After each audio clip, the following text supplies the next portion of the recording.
récupérer leur médaille d'argent. On va déjà voir les Ghanéens qui sont troisième sur ce podium. La médaille de bronze. Vous êtes impatients, hein, vous êtes impatients depuis de toute façon le début de l'après-midi, vous êtes comme ça. Allez, il reste encore quelques minutes avant de voir cette belle photo de cette équipe de France avec ce trophée championne du monde. Et vous aviez raison de le dire, Xavier, attention à ces jeunes Ghanéens, il y a pas mal de talent dans cette équipe des moins de 20 ans et on le retrouvera certainement dans les grands clubs européens dans les années à venir. Avec le petit coup de cœur quand même à Chipong, ce garçon qui vient de passer devant nous là. Ouais, le petit numéro 7, impressionnant pendant ce mondial. Sans parler Kochir, qui avait certainement marqué le plus beau but du tournoi sur cette reprise de volée. Du pied droit, n'a que 16 ans et demi. Donc c'est quand même assez ahurissant. Mais quand on parle aussi, vous aviez bien cité aussi l'équipe d'Uruguay, qui est très jeune, hein, qui est très jeune et qui a de belles espérances, des beaux mois, des belles compétitions à avoir. Que 2 joueurs, que 20 ans, 23 joueurs qui ont 20 ans sur cette pelouse, sur cette finale. Voilà les Uruguayens qui montent à la tribune pour cette médaille d'argent douloureuse, forcément. On ne tiendra que seulement la première place quand vous faites une finale. Il faut être vainqueur. Mais c'est déjà beau d'être vice-champion du monde. Ils doivent trépigner les bleuets là sur la pelouse. Moi je les trouve très sages. Hein, quand on sait que ce serait bien d'avoir une petite, une petite info après, mais je pense que dans les vestiaires ça va véritablement éclater. Eux qui, comme vous le précisiez, hein, depuis le début juin.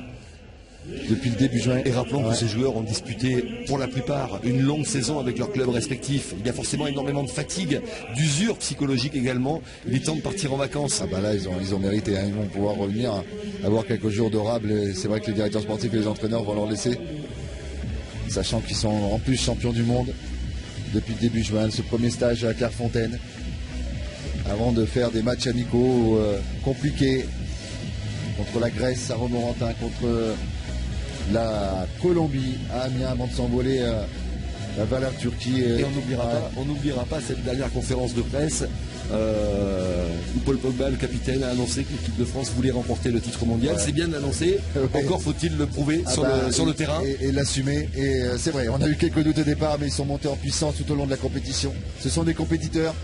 À partir des 8e de finale, il n'y a pas eu photo. 4-1 contre le pays organisateur, la Turquie. 4-0 contre l'Ouzbékistan. 2-1 en demi-finale contre le Ghana et match nul, match très compliqué, mais victoire en pénalty contre une des plus belles équipes du monde qui est l'Uruguay de cette génération-là. Bravo messieurs. Victoire 4 tirs au but à 1 pour l'équipe de France face à l'Uruguay.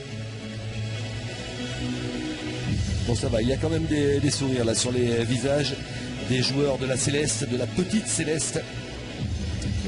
Vraiment qui ont fait le match parfait. Et à chaque fois qu'ils ont eu des grosses équipes, ils ont fait un match parfait. Contre l'Espagne, qu'ils ont éliminé, et contre la France, où qui ont vraiment bloqué le jeu de l'équipe France avant d'arriver au penalty et de perdre. Mais en tout cas, félicitations à cette équipe. Juan Verzeri qui reçoit sa médaille, le sélectionneur uruguayen. Et maintenant, place à l'équipe de France. On les aperçoit en train de monter les dernières marches derrière Lucas Digne, derrière Yaya Sanogo. Alors Paul Pogba lui était déjà en haut. Ah, c'est le meilleur moment pour les Bleus. Le meilleur moment, c'est maintenant. Et là, le travail est accompli. Le travail est accompli. La fête peut commencer. Quelle sensation pour un jeune footballeur de devenir champion du monde tout simplement à 20 ans.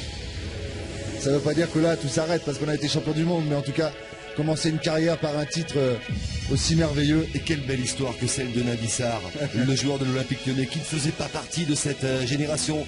Il a intégré justement lors de ce match de préparation à Mont-de-Marsan contre l'Ukraine un effectif qu'il ne connaissait pas, qu'il découvrait. On mettait en doute ses qualités techniques de défenseur. Eh bien il s'est imposé petit à petit.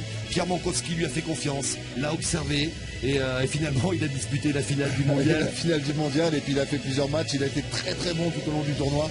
Et c'est pareil pour Mario Lemina, le Lorientais, qui a été qu'on n'a pas vu ce soir en finale, mais qui qui a intégré lui carrément. C'était la première. Regardez le visage de Noël Le Graët. Ouais, il est content, c'est clair, Avec le c'est gardien, clair. Alphonse Areola. Je peux vous dire qu'ils vont pouvoir se lâcher, hein, parce que ça fait 5 semaines qu'ils sont enfermés, ces gamins, et le retour demain en France va être, va être merveilleux. Allez, il va oublier ce carton rouge en demi-finale. C'est pas grave, c'est les champions du monde, Samuel Umtiti. Exactement. Alors ils sont tous autour de la coupe là. On aperçoit Christopher Julien, l'Auxerrois, grand gaillard de 1m95, Pierre Mankowski. Et Paul Pogba, le dernier bien sûr, le capitaine. Allez, je peux vous dire que ce soir, il va y avoir des petits yeux qui vont rentrer quand ils vont sortir de l'avion demain matin, demain après-midi, puisqu'ils rentreront demain. Alors, elle est où la coupe? Pierre Mankowski, avec Kurt Zouma, Samuel Umtiti, Dimitri Foulquier.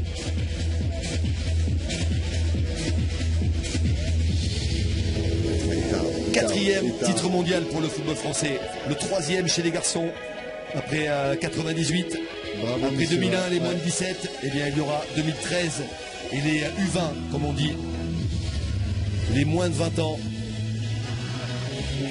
Voilà, le trophée est remis remis par Issa Hayatou. Bravo. Et il va brandir ce trophée. Voilà, il se fait une petite place avec tous ses partenaires. Voilà un trophée partagé pour un groupe d'une très grande qualité. L'équipe de France, championne du monde des moins de 20 ans. Une première pour le football français et une génération exceptionnelle.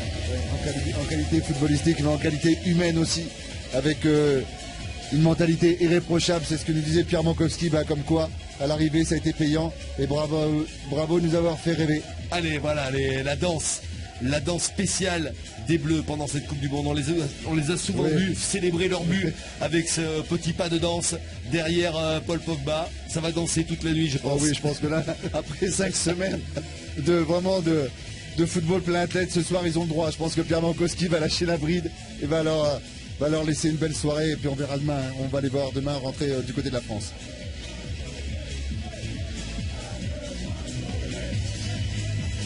On va accompagner bien sûr la joie des Français, le grand sourire de Pierre Mankowski avec son adjoint Pascal Lafleuriel qui s'écarte un petit peu, toujours plein de pudeur, le sélectionneur de l'équipe de France. Voilà, faut remonter un petit peu, qu'il y ait encore un petit peu de discipline, et puis après on pourra leur laisser vivre leur soirée. Et voilà, Xavier, fin de l'aventure pour ces moins de 20 ans. On les retrouvera bien évidemment pour de nouvelles aventures c'est clair. Chez les grands. Chez les grands, oui. Et puis, alors, coup de chapeau à vous, Xavier. Vous aviez annoncé que l'équipe de France allait s'imposer au tir au but. Vous avez tremblé toute l'après-midi, vous avez mis de la pression toute l'après-midi, et en ce moment, j'ai pas le nez enrhumé. Mais quand on avait une telle génération de qualité, on ne pouvait être que derrière eux, et on en a profité, ils nous ont fait rêver, et on va rêver encore avec eux. Et voilà, on va quitter Istanbul, quitter le stade Ali Sami Yen sur cette image autour d'Alphonse Areola, le héros de cette séance de tir au but. L'équipe de France remporte donc le titre mondial des moins de 20 ans à Istanbul. C'était la 19e édition de ce mondial. Eh bien, ces joueurs maintenant vont travailler pour intégrer la grande équipe de France. Merci à vous, Xavier Gravelaine. Merci. Et pour une continuation, on est parti pour maintenant les champions du monde, comme on dit. Allez, bonsoir. On va remercier l'équipe technique autour de Martin Zara. Tout de suite, vous avez rendez-vous avec un nouvel épisode.